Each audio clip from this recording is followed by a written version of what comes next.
Good morning, my dear children. How was your preparation for Unit Test 1? Today we are going to revise for your Unit Test 1. Roman letter 1, 1 mark questions. It contains true or false, fill up, match the following, and choose the correct answers. True or false asks 2 questions, each carries 1 mark, and fill up. There are 3 questions, each carries 1 mark. And choose the correct answer. You have 3 questions, each carries 1 mark. In match the following, you will have 4 questions, each carries half of a mark. Overall, you will get 10 1 mark questions. And then Roman letter 2, answer the following in brief. That is your short answer. You will have 5 questions, each carries 2 marks. So overall, you will get 10 marks for short answer.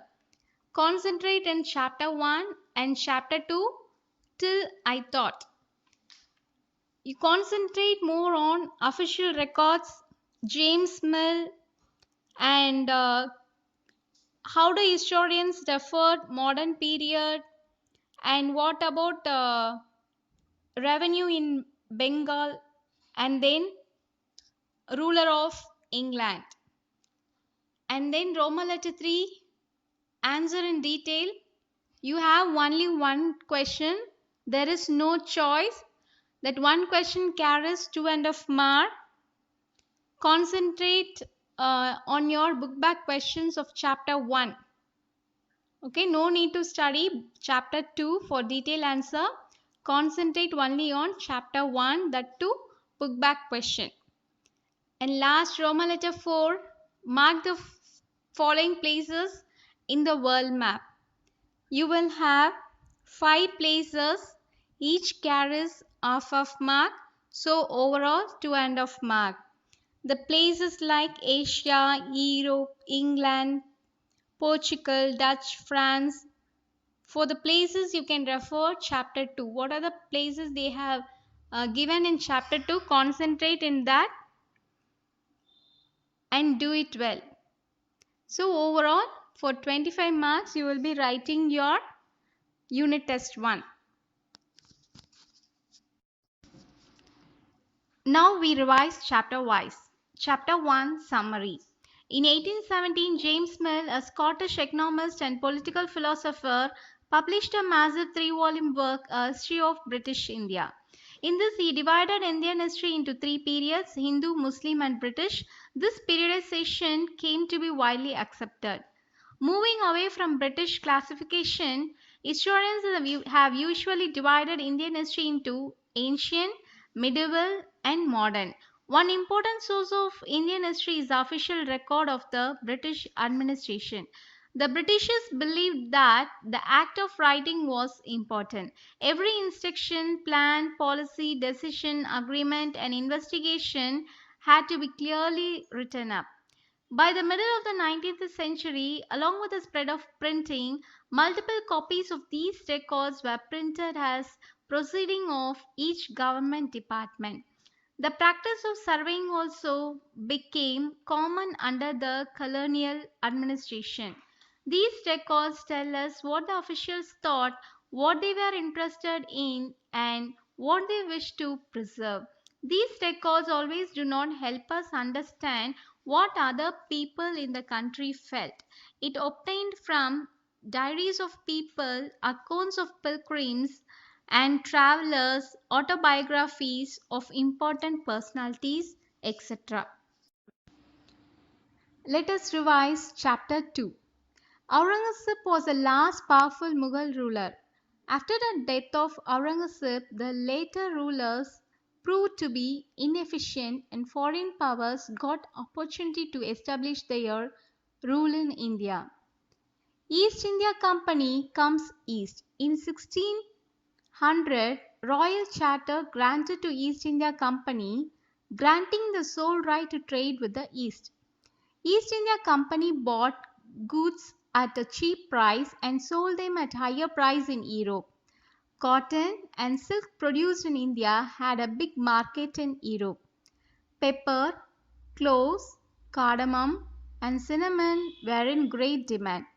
East India Company and its officials accumulated wealth by the trade of India and caught attention of other European powers. English East India Company had to compete with other European companies such as France, Dutch, and Portuguese.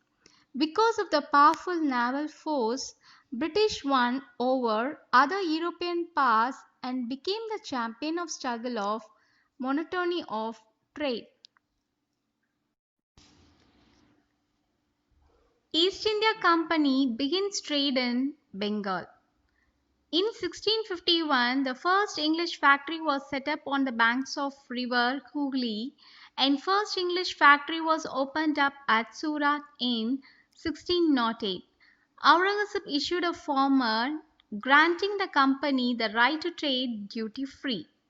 The company tried to press for more concessions and manipulate existing privileges.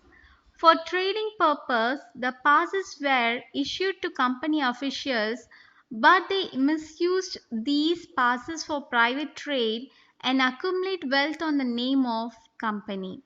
Soon, because of private trade, company suffered and went into losses.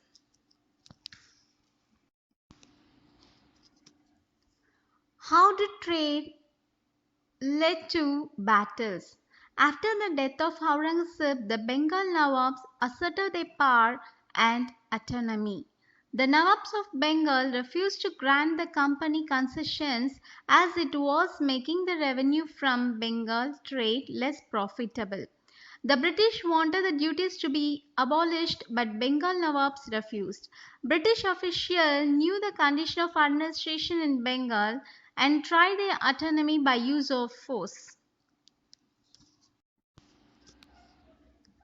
As a result of denial of trading rights on 23 June 1757, Battle of Plassey was fought and it was the first major victory of English in India. Remember this year, that is 1757.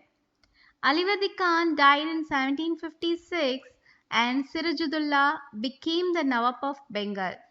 In 1757, Robert Clive led the company's army against Sirajuddaulah at Plassey. Main reason for defeat of the Nawab was that the forces led by Mir Jafar, one of Sirajuddaullah's commanders, betrayed Sirajuddaulah and never fought the battle.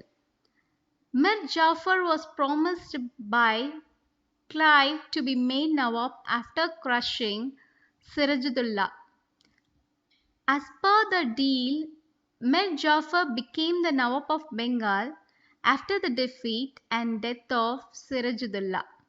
But he was a nominal head of Bengal and actual power remained in the hands of British. Children, hope you have understood.